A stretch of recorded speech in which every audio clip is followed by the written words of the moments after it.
నా బిడ్డా, నా మాటలు జాగ్రత్తగా ఆలకించుము. నేను ఎన్నిసార్లు చెప్పినా నీవు నా మాటలు అర్థం చేసుకోవడం లేదు ఎందుకని? నా మాటలు నీకు అర్థం కావటం లేదా? అర్థమైన నాకెందుకు అని చులకనగా ఉన్నావా? నా మాటలు నీ బాగు కొరకు, నీవు ఆశీర్వాదకరముగా, ఆనందంగా, సంతోషముగా నీ జీవితంలో అనేకమైన ఆశీర్వాదములు పొందుకోవాలని నిత్యము నిరంతరము నా సన్నిధికి వచ్చి నా మాటలు ఆలకించి నీ హృదయ కాఠిన్యములో ఉన్న దుర్గుణములను కడుగుకుని పశ్చాత్తాపపడి నీ పాపములు క్షమించమని నన్ను అడిగి నాలో అధికముగా జీవించాలని నేను కోరుకుంటున్నాను. నీవు ఏమి నావు నేనంటే నీకు భయము లేదు, భక్తి లేదు, గౌరవము లేదు. నేను పిలిచిన విని విననట్టుగా ఉంటున్నావు. అలా ఉంటూ నా దేవుడు నన్ను మర్చిపోయాడు, నన్ను గుర్తు చేసుకోవడం లేదు, నా బ్రతుకు ఇంతే, నా జీవితం ఇంతే అని నీలో నీవు బాధపడుతూ ఉంటే ప్రయోజనం లేదు బిడ్డా. నా ఆజ్ఞను పాటించి నా చిత్తప్రకారముగా జీవిస్తే నీ కుటుంబంలో నీవు, నీ భార్య, నీ బిడ్డలు కుటుంబ సమేతముగా నా సన్నిధికి వచ్చి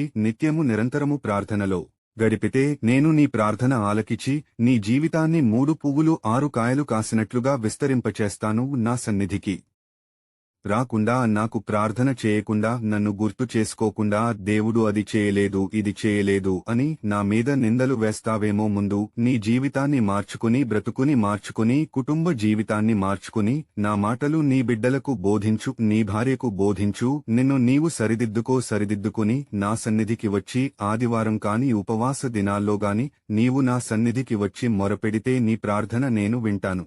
నీ బిడ్డలకు మంచి భవిష్యత్తును ఇస్తాను. నీ బిడ్డలు మంచి జ్ఞానములో పెరుగుతారు. నీ బిడ్డలు చెడిపోరు. నీవే నా నిధికి రావు, నీ భార్య రాదు, నీ బిడ్డలు రారు. రాకుండా నేను దేవుని బిడ్డనని ఎందుకు అబద్ధము ఆడుతున్నావు? అబద్ధమాడి దేవుడు నాకు అది చేయలేదు, ఇది చేయలేదని నా మీద నిందలు వేస్తూ ఉన్నావు. నా సన్నిధికి వచ్చి నా మాటలు ఆలకించి హృదయ పరివర్తన చెంది నాలో ఉన్న దుర్గుణములను, పాపములను, తప్పులను క్షమించమని అడిగితే నేను క్షమించేవాడినయున్నాను, రక్షించేవాడినయున్నాను, నీ కుటుంబాన్ని బాగుచేసేవాడినై యున్నాను. బైబిల్ వాక్యమును చదువుము. అపోస్తలుడైన పౌలు రోమీయులకు రాసిన పత్రిక 10వ అధ్యాయము 17వ వచనము. కాగా వినుట వలన విశ్వాసము కలుగును, వినుట క్రీస్తును గూర్చిన మాటల వలన కలుగును. విన్నావు కదా? నా సన్నిధికి వచ్చి నా మాటలు వింటే విశ్వాసము కలుగుతుంది. నా సన్నిధికి రాకపోతే విశ్వాసము కలుగదు, నమ్మకము కలుగదు, నీ జీవితానికి మార్పు కలుగదు. నీ జీవితంలో చేసిన తప్పులను, పొరపాట్లను, పాపములను సరిదిద్దుకుని విశ్వాసముతో నాలో జీవించుటకు గొప్ప అవకాశం నేను ఇస్తున్నాను. ఇలాంటి అవకాశం పోగొట్టుకుంటున్నావు. ఎవరు ఇవ్వరు.